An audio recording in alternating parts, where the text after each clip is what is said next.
Ladies and gentlemen, it's a big, weird, wild world out there, folks, and here we stand. Al pie del cañón, ready for anything. I'm Rob, that's Dan, and you're listening to... The ProBoh Show!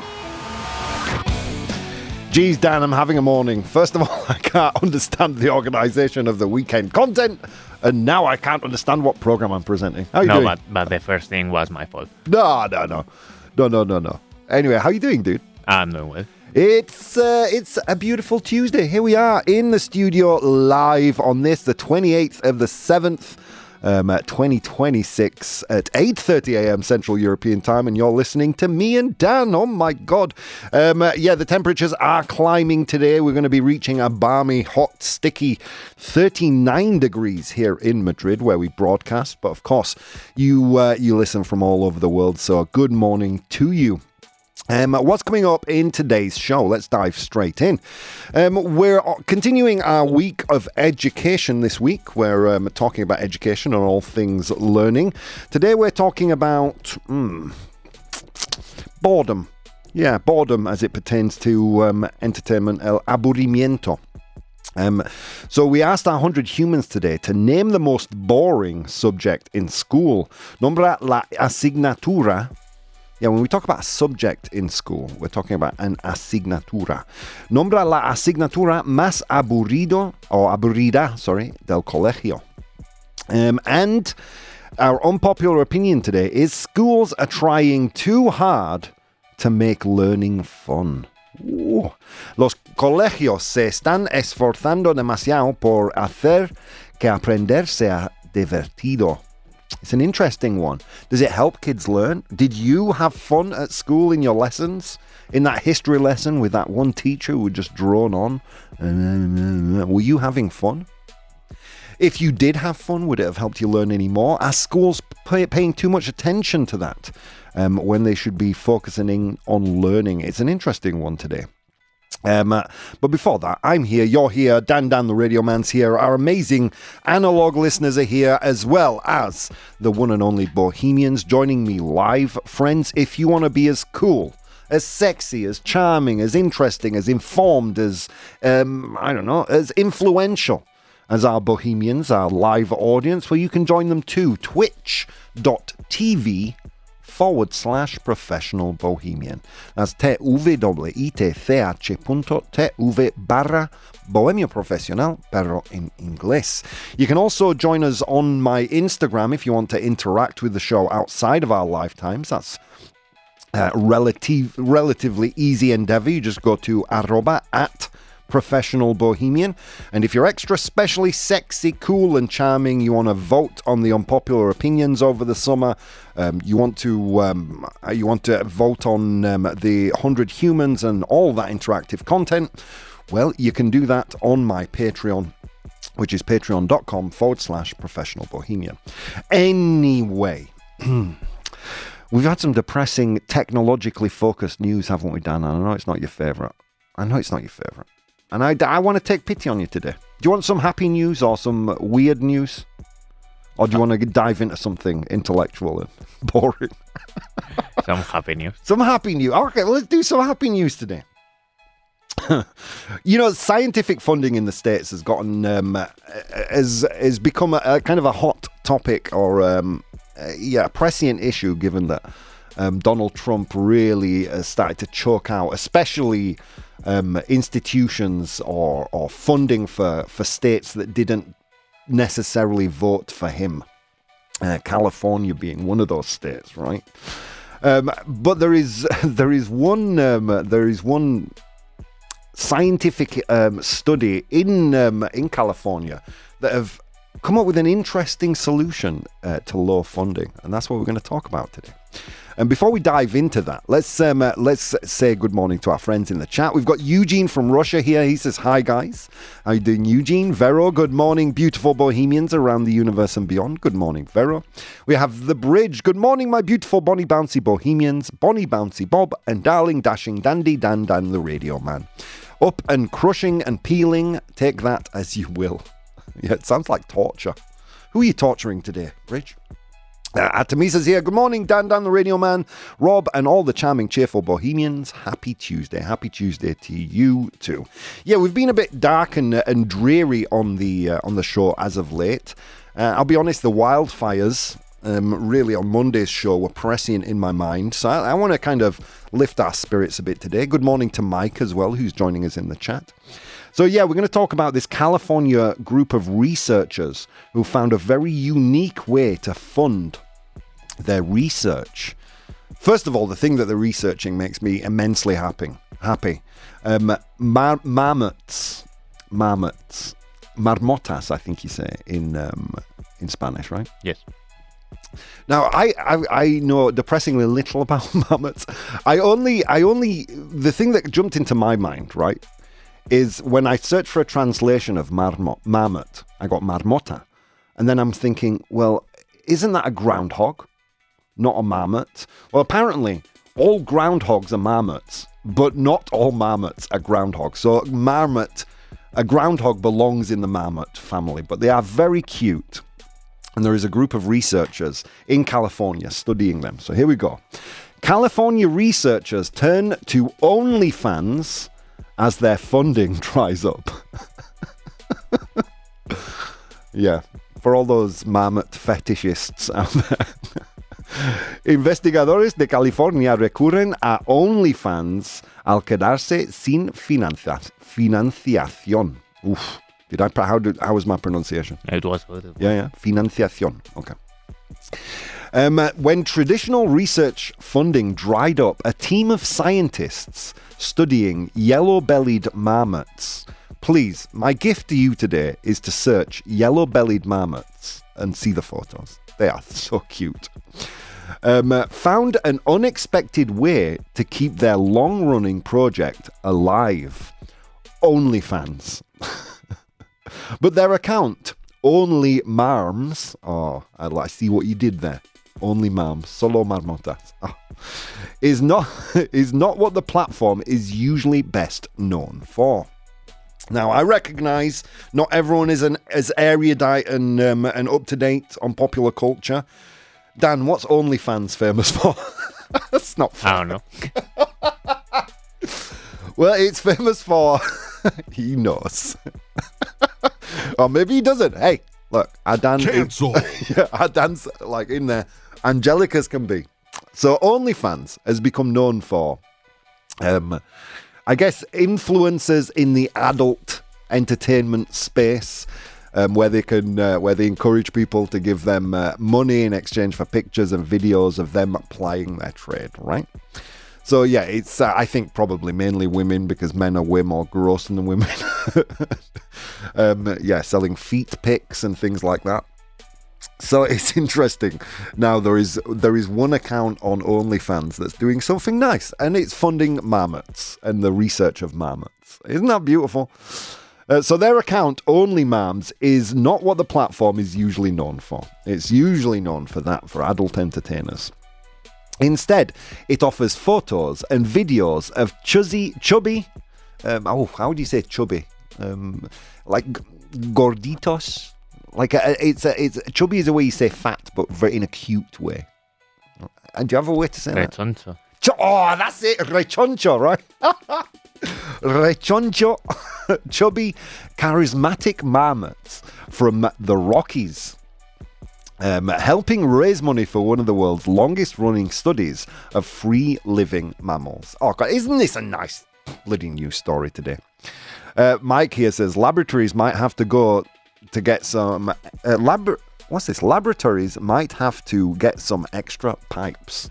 Yeah, I mean, when I first read this news, I thought, is this the scientists selling pictures of their feet? But no, it's actually an account that highlights the animals, videos and photos of these chubby rechoncho little mammals. The project, led by UCLA professor Daniel Blumstein, has tracked marmots since 1962, gathering valuable data on their behavior, communication, social lives, and adaptation to climate change. While the money raised so far is modest, It helps cover basic research costs and brings the public closer to science. The story is funny on the surface, but underneath, it is a serious reminder when scientists have to become content creators to fund essential long-term research, something has gone badly wrong. Yeah, I know, we're sat here laughing, but there is something wrong with that, isn't there? I mean, a lot of us look at these stupid... I mean, we used to cover them on the show a few years ago, all these dumb scientific research projects. But the long story short here is that a lot of these research projects that seem kind of ridiculous on the surface, under the surface, actually lead to scientific breakthroughs that are important to society. Yeah, and not only that, if you're on OnlyFans and you stumble upon only mams, drop them a few dollars, man. Who doesn't want to look at and understand the marmot community? Anyway, so there you go. There's a little bit of interesting and good news. And you know what? I'm going to give you a little bit more good news. You may have heard of this in the news, so I won't dig into this too deeply. But you may have heard about the EU fining Google. Did you hear about this? La multa contra Google? No. Well, the EU is fining Google 890 million euros under a landmark tech services law. La Unión Europea, there we go, impone a Google una multa de 890 millones de euros en virtud de su histórica ley de servicios tecnológicos. So this is a story about the European Commission fining Google 890 million for breaching the Digital Markets Act, the EU's landmark law designed to rein in the power of big tech companies. Regulators say Google used its dominant position in search to push users towards its own services, such as Google Shopping, Google Hotels, while limiting the visibility of competing businesses. The penalty is split between two violations, so it's 460 million euros for self-preferencing in search results, and 490 million for restrictions on businesses steering customers to alternative purchasing platforms outside Google Play. So yeah, they would actively restrict or make it harder for people to get to platforms that were outside of the Google family. So when in doubt, Europe isn't perfect, is it? But one thing it is trying to do is rein in to controlar the immense power wielded by a lot of these big tech companies. And I'm sure you are as grateful as I am for that. Google has rejected the decision, arguing that forced changes could weaken its products. Reduce useful real-time search features, and harm European customers and businesses. Still, the European Commission says it has had a constructive dialogue with Google and has praised the company's progress in testing changes to comply with rules, meaning further daily penalties may be avoided. The fine is likely to add tension between Brussels and Washington, with Donald Trump already threatening tariffs over what he sees as unfair EU regulation of American tech firms. To a certain degree, you could say, well, it's not... Is it America's fault that we in Europe haven't developed our own platforms? We haven't developed our own AI, flagship AI company. We haven't developed our own like payment models. I know we're using Bzoom now. Do you, when paying for things, do you normally go through online? Do you go through credit card or do you Bzoom? I go through credit card. I mean, with my friends, I always Bzoom. But Yeah, I've started now, even with online shopping, to try wherever possible to use Bzoom because it's a European company. Now, when they say there's a massive trade deficit with the US, it's, okay, perhaps we're not buying as much as we're selling, but here's the thing. We're using MasterCard and Visa, both American companies. PayPal, Stripe. So pouring millions into the American economy. Amazon, come on. And I think we have the right to restrict what we see as predatory practices, don't we? Or do we? Mike says, if the EU's fining Google for favouring its own products, then Apple should watch out. Yeah, Apple is even worse, in my opinion, than Google. But again, that's just an opinion. Anyway, friends, while we're talking about opinions, let's go to an unpopular one. Unpopular opinion. Okay, today's unpopular opinion is schools are trying too hard to make learning fun.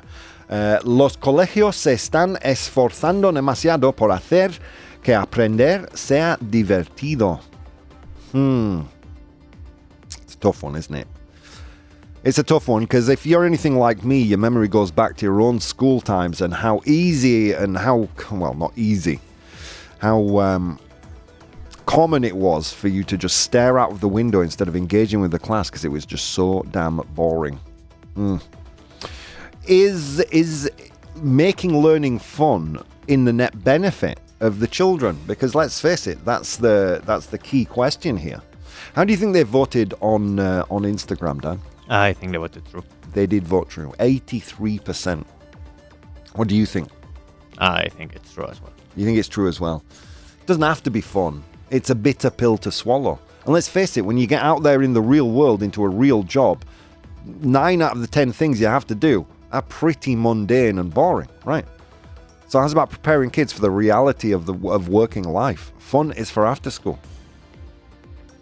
Or is it a useful tool in swallowing the bitter pill of education?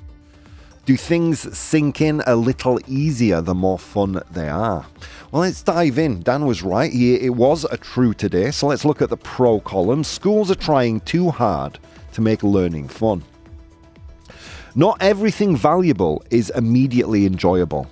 Some forms of learning require repetition, concentration, frustration, and delayed reward. If every lesson must feel entertaining, students may never develop the patience needed to master difficult material that only becomes satisfying after a sustained effort. I mean, it's very hard to argue with that, isn't it? I mean, quite often the things that are most valuable to us in our lives come from an immense amount of frustration and boredom, don't they? I mean, to offer some kind of a rebuttal, I guess, difficulty and enjoyment are not opposites, are they? Something can be enjoyable and difficult. A well-designed lesson can be demanding while still making students curious, active, and willing to persist. I mean, if you listen to any other show on Vaughan Radio, like Fitz's, for example, the students are being challenged to a very high degree, but the learning itself is fun.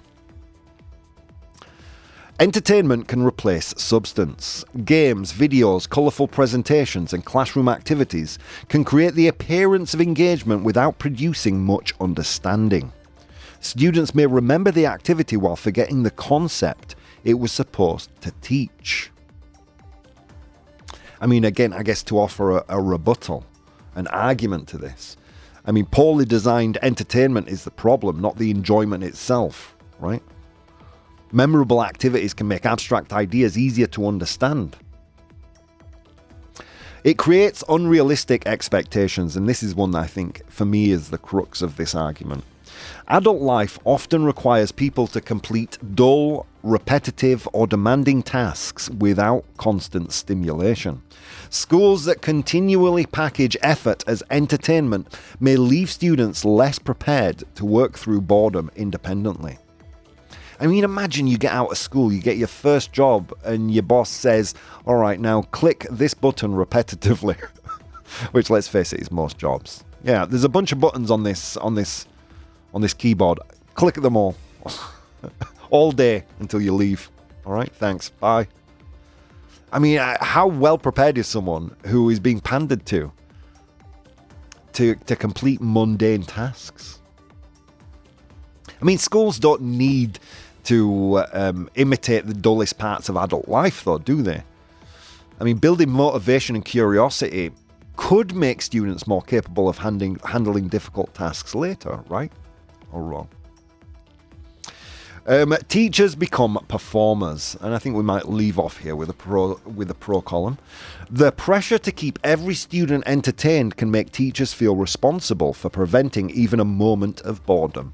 Their ability to entertain, challenge, correct, or structure learning may be judged less important than their energy, charisma, and or ability to put on a show. Okay, so I was pretty terrible at school, but once I got into university, one thing became clear. Quite often, the people who knew the most about a subject and could enrich my knowledge the most were not the most entertaining of people. And quite often, in order to learn, requires putting to one side your own need for a dopamine hit of entertainment. Right? Sometimes you just have to suffer to understand and to learn and to recognize that what's more important than charisma in a teacher is probably the amount of knowledge that they're drawing on to fill that empty cup, right? Let's get into the cons now, saying schools are not trying too hard to make learning fun. They could maybe even try harder. Let's have a look. Enjoyment improves attention. Students are more likely to focus when a lesson creates curiosity, surprise, humor, or a sense of participation. Making learning enjoyable is not a distraction from education if it helps students remain mentally present long enough to understand the material. Yeah, and I think I'm pretty much in the middle on this one.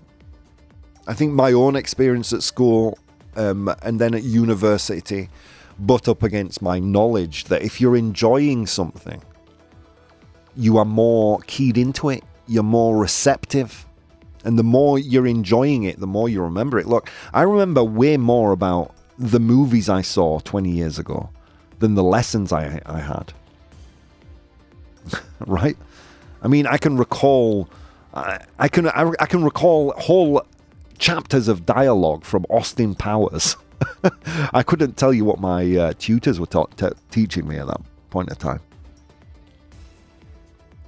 So it's interesting, isn't it? I mean, to offer a rebuttal, attention gained through novelty can disappear as soon as the entertainment stops, right? I mean, just because you're entertaining them in the moment doesn't mean necessarily they're gaining any curiosity to the subject. Positive experiences shape long-term attitudes. A student who associates learning with humiliation, boredom, or anxiety may avoid intellectual challenges for years. Enjoyable lessons can create confidence and have a lasting belief that learning is something they are capable of doing. Yeah, and wow. I mean, that's a powerful argument for me because that kind of sums up the difference between university and school for me.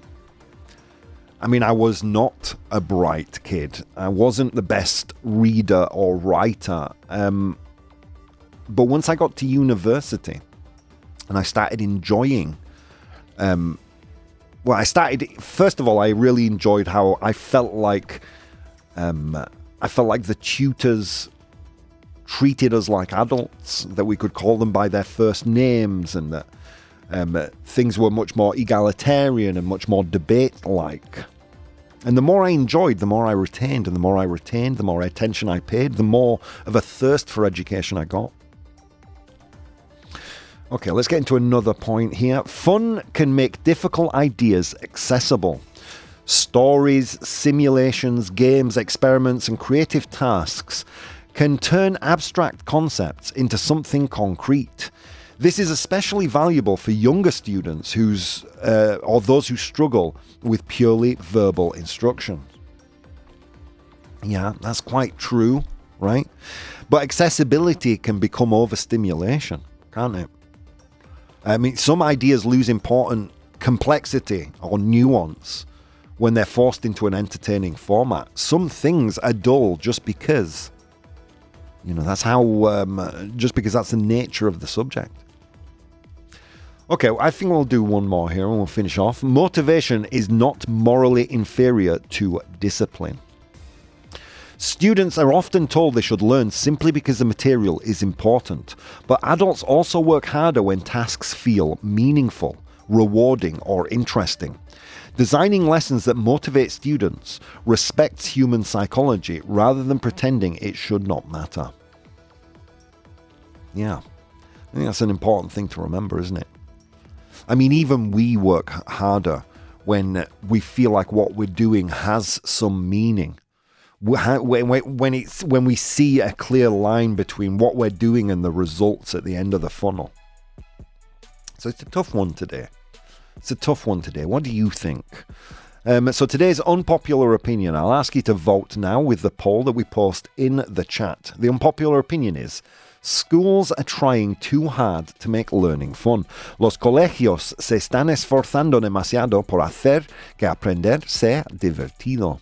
I mean, think about the classes that you hear on the radio. They're fun, right? They're so entertaining, we broadcast them. Interesting. Is that maybe even the key to Vaughn's success? We'll discuss that after the break, guys. I'm going to ask you to vote, and I'll see you in just a few minutes. Hey, guys, if you'd like to support the show, you can do so on Patreon. That's patreon.com/professional bohemian.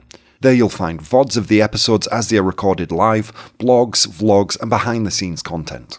If you'd like to watch the show live, you can do so on twitch.tv/professional bohemian, and you can participate in the polls we use in the show on Instagram @professional bohemian or Twitter @ProBoh, PROBOH. Okay, on with the show. Ladies and gentlemen, welcome back to the show. It's now 9 a.m. Central European Time on the 28th of July. Dan and I holding down the fort while everyone's on vacation. How you doing out there, friends? If you've just tuned in, we looked at some interesting news today. First piece of news we looked at today was about marmots. The family that the groundhog belongs to. You've all seen the movie Groundhog Day. Well, yeah, we looked at a research team studying yellow-bellied marmots and how they have turned to OnlyFans to fund their research. I believe it's one of the longest running research. Yeah, one of the longest running projects on mammal behavior. It's been going since 1962. And you may say to yourself, well, look, is it really a big deal if they defunded research in marmots? And I kind of made the point, didn't I, that, well, look, not all research, or even the most silly sounding research, can have implications, practical implications. Like, the thing that leaps to mind is that there was a study on jellyfish asking why jellyfish grew. And it was kind of hailed as a bit of a frivolous research project. Why they glow, sorry. Why jellyfish glowed or glow. And it ended up leading to the discovery that, it ended up leading to the modern kind of use of tracking cancer cells. You know, because the biological process of these jellyfish literally light up under a microscope, and it's how they track cancer cells now. And it's how they observe brain activity, how they study infections and see when particular genes switch on and off. And there's tons of examples like that from seemingly frivolous research that has led to real practical scientific outcomes. So it's, you know, as the layman, it's easy to point fingers, but at the end of the day, quite often these things lead to real world improvements in our lives. And then we finished off with the EU lawsuit, something that's been floating around the news recently. The $890 million fine on Google for their, how they favored their own products on their search engine. I don't know. I feel like Europe is really kind of taking the lead here in controlling the power of the big tech companies. Or is this them just pointing the fingers at the US? Maybe. I don't know. I'll be honest with you, I'm not sure quite how I feel about this, because a certain part of me, Dan, I'm going to be honest with you, thinks, look, if you're using Google's search engine and they preference their own products, well, I mean, it's their search engine, right? So there is a little bit of me that says that. But then Google, one of the most powerful companies in the world, aren't they? Anyway, let's dig in back to our unpopular opinion on the topic of education, chosen by you guys, by the way. I will do it again this week. I'll post a list of topics and let you choose which ones you want to talk about. Today's was, schools are trying too hard to make learning fun. Los colegios se están esforzando demasiado por hacer que aprender sea divertido. It's interesting because as we're talking, it was I think didn't we say 81% true or something like that? I think before we started, I think it was in the 90s this morning. And now it's shifted. It's now 75%, 75% true.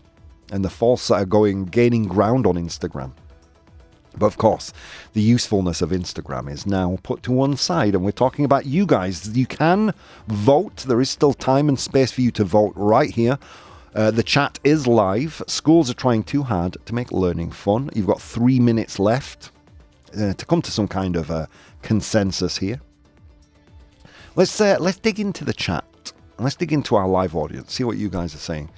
Veros is true. Schools want students engaged, but in the process, they sometimes overshoot and turn learning into a kind of game theme park where fun becomes a point instead of the knowledge.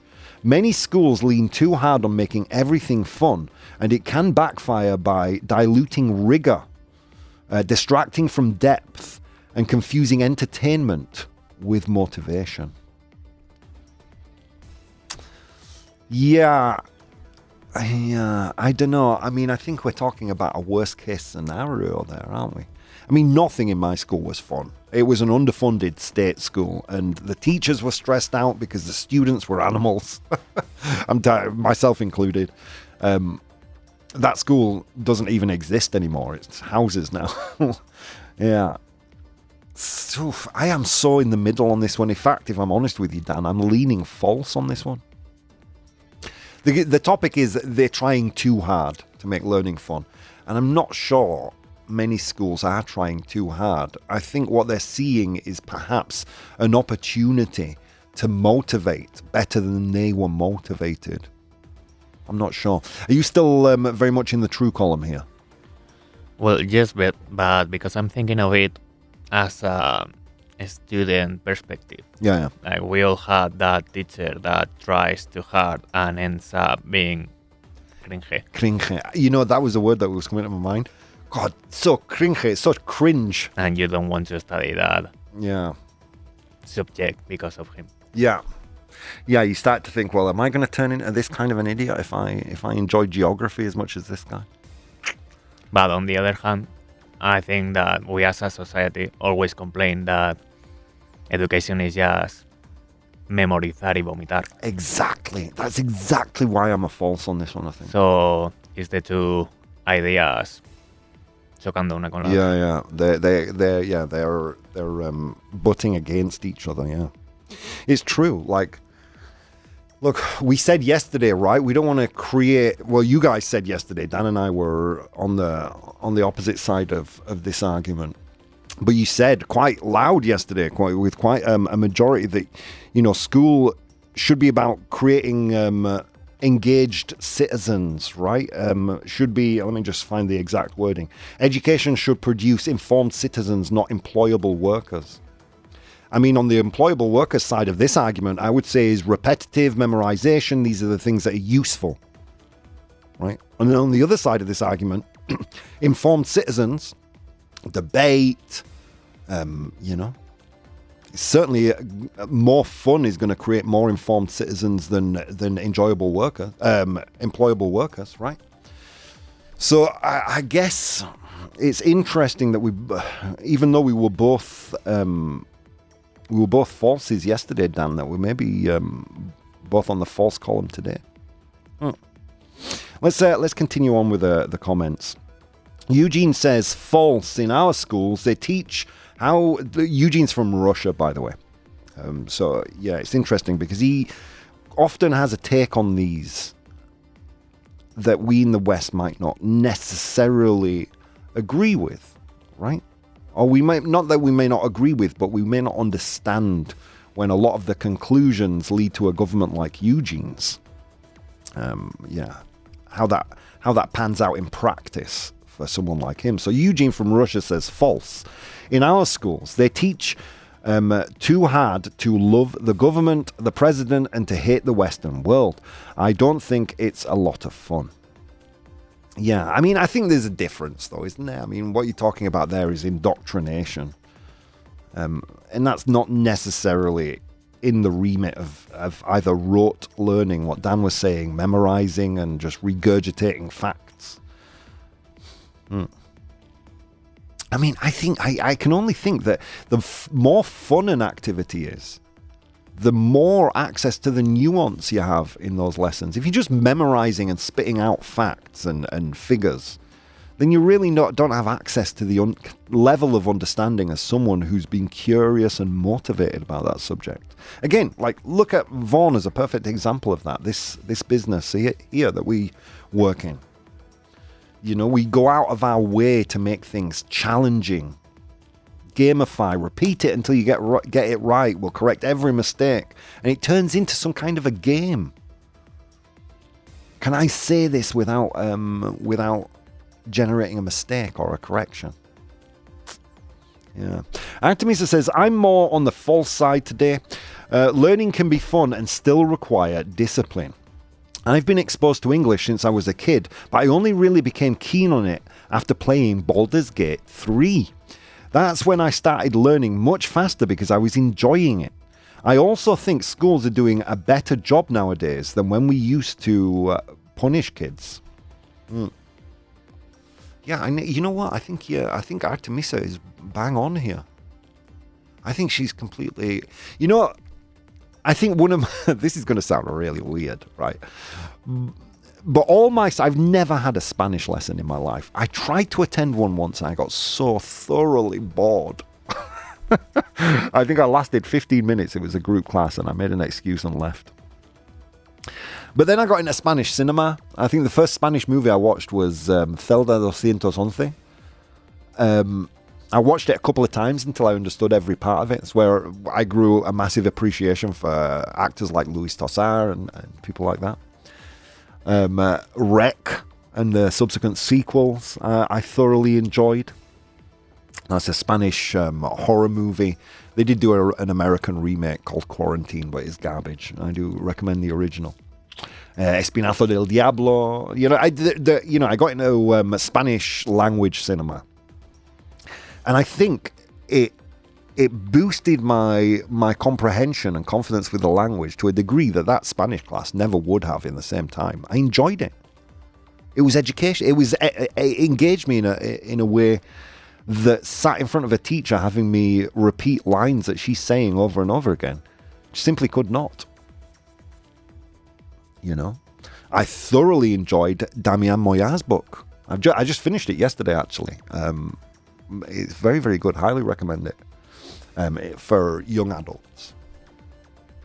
So yeah, I almost think that the more fun a subject is, I mean, taken to an extreme, if you've got a teacher like Dan's talking about, that's just cringe, right? As they say in Spanish, cringy, we might say in the UK. It'll turn you off a subject, right?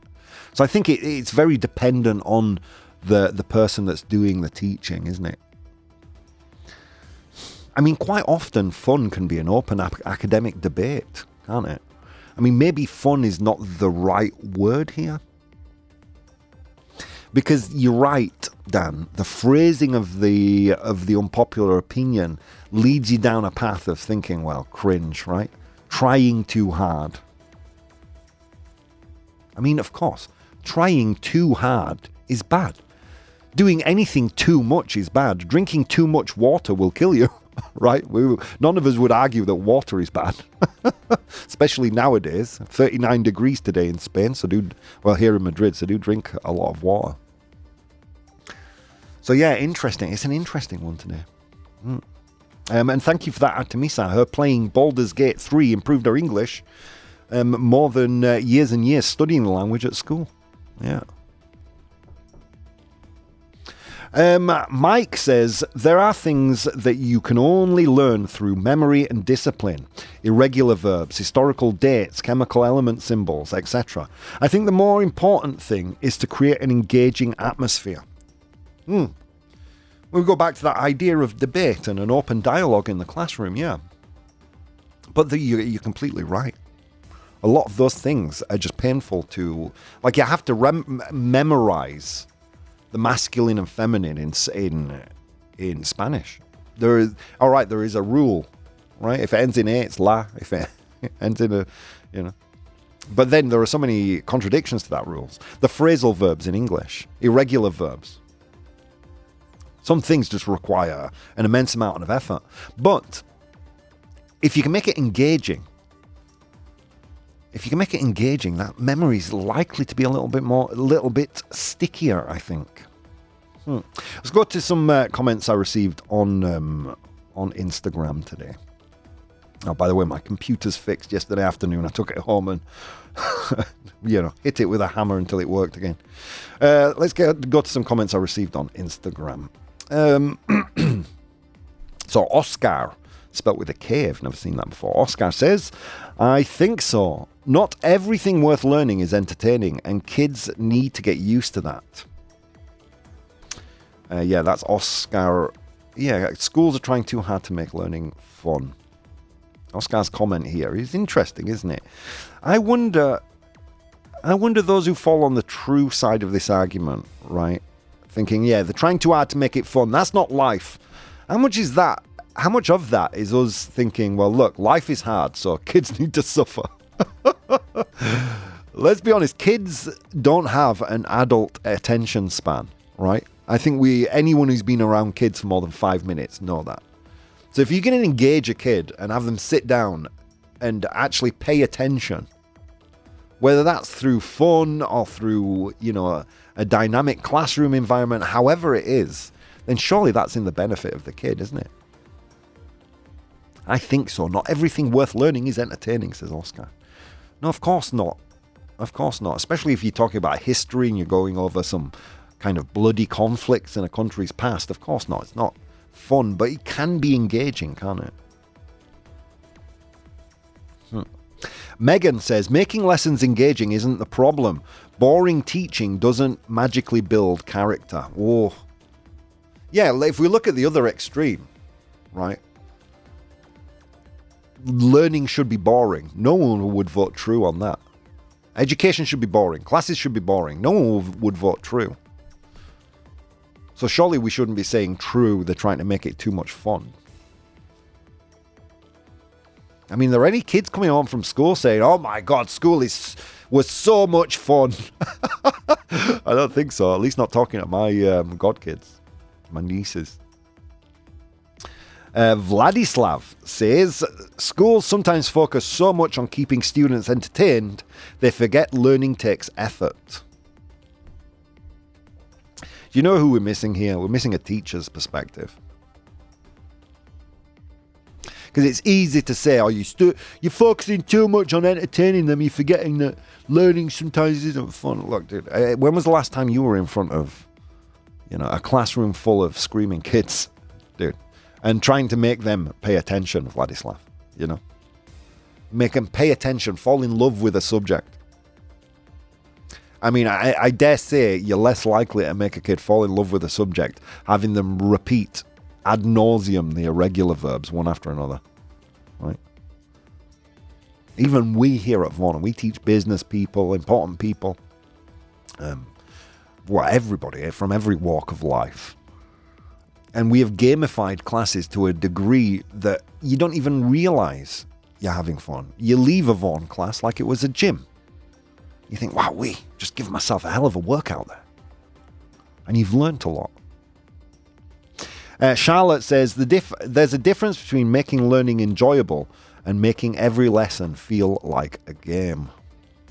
Yeah. Yeah. Is there a difference?